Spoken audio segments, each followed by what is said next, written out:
Hey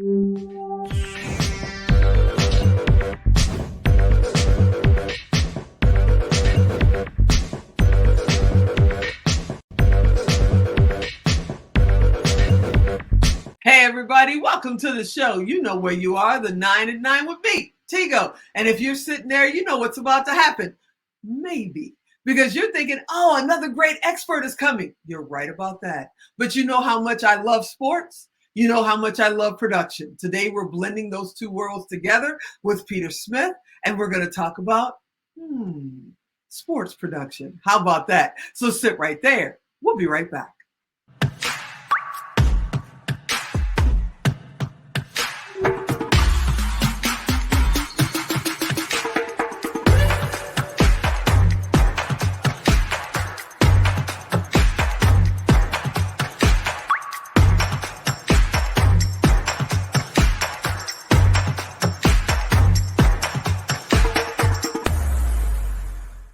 Welcome back. Like I said, you know I'm an over-the-top sports fan.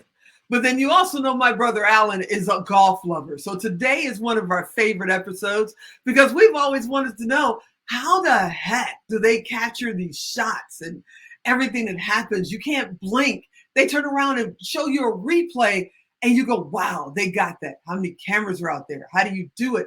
How are we going to find out? We're going to ask Peter. Hey, are you out there? I'm here. How you doing? What's happening? Thank you so much for being here. My pleasure. So you're a producer for the Golf Channel and the PGA. You came from HBO to CBS. You've had one heck of a career, but how did you get started in the first place? So when I got out of college, I played a little bit of baseball in the independent leagues. And then I started working at a local news station and got a call from a friend being like, hey, do you want to come down and log highlights at ABC Sports? And I'm like, yes, I do. And from there, you know, I was a runner at the Indianapolis 500 was my first real sporting event. And then it just kind of took off and went from there. And 20 something years later, here I am. 20 something years later. So you've worked in fantasy football, you've worked, a part of the NFL productions, you've worked in PGA. What's your favorite shot? What's your favorite production you've worked on? I mean, I think I was really blessed with the DirecTV Fantasy Zone show. We did it for 9 years. Some in New York, the last 5. We're going out to California every weekend during the football season and just recreated this amazing family.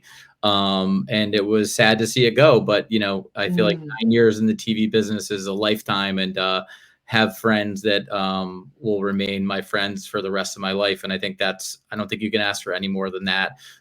Second is probably just getting to do the Masters for a bunch of years when I was at CBS. It's my favorite event. I'm a huge golf fan and got to bring my family there. And it's just a really special place, and was honored to be part of it, and hope to get back someday soon. Wow. So when you're doing the Masters, I'm not a golfer, my brother is, but even I know about the jacket and the moment and all of that.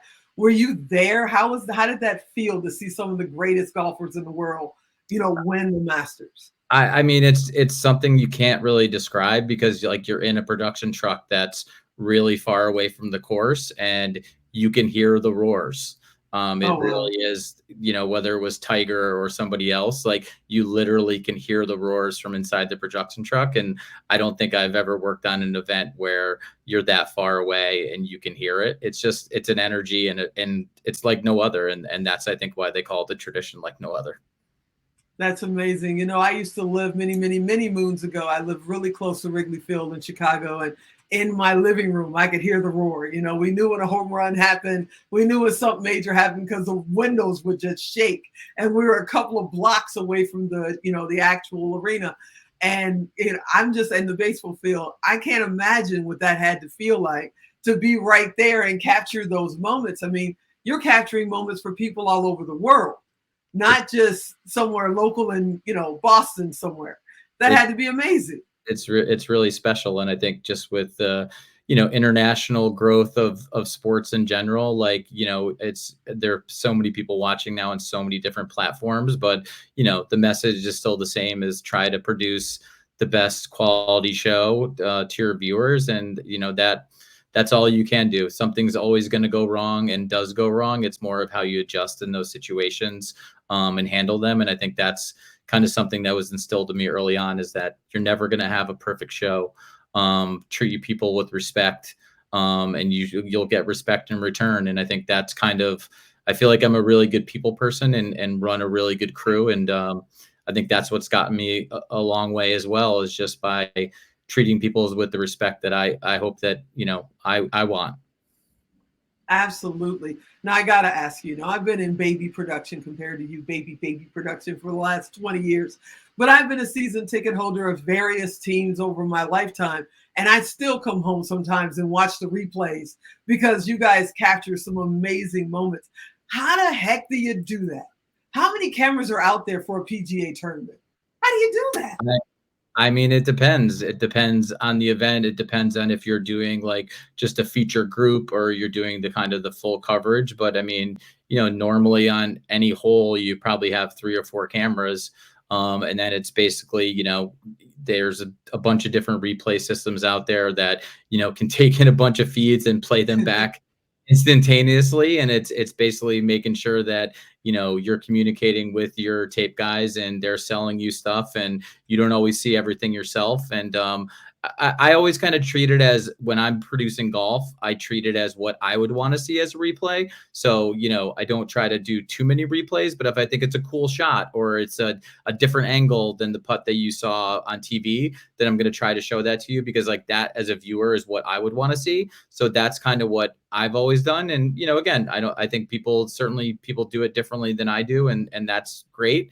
And I think it's just about being creative. I mean, I just worked with our mutual friend, Jason Wald, and he gets shots as a director with not that many cameras that just, it's really amazing to see, and to be able to sit with people that are that creative, and be able to kind of work in tandem with them. It's like making music. It's like you just kind of feel it, and you have that vibe, and you see that Wow. person's name on the schedule, and you just know it's going to be a good week, because you have, like, we're having fun. Like, my whole thing is like, if I'm not having fun, I'm not doing this right. And when I stop having fun, that's when I will stop doing it. And I don't think that happens. My dad always says to me, you're one of the few people that probably 90% of the time really enjoys going to work. And I think that that's true. Wow. I really do. I love it. I'm passionate about it. And I think it comes through when I talk about it and when I do it.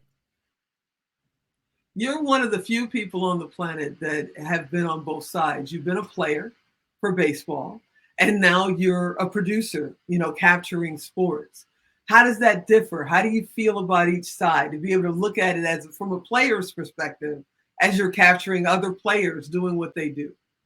I mean, I think it's changed so much, and there's so much more access. And I think you got to give the players a lot of credit for allowing the accessibility that we have now. But, I think if you're a player, you're blocking it all out. You don't hear any of that. You don't see any of that. You go up the plate, Derek Jeter's at home plate. He doesn't hear anything. He hears the guy on the mound and Right. sees the ball coming out of his hand. Like, all of that stuff is kind of blocked out. And again, I think it's the same way in production. Like, you come into a truck, and if it's a good truck and there's good people in there, you'll hear the energy, but it's not super loud, because we need to be able to communicate. And I'm listening to 7 different people talking to me at the same time, and selecting them in my head of who I can talk to. Like, hey, hold on a second. No, wait, you go. All right, tell the talent what to do.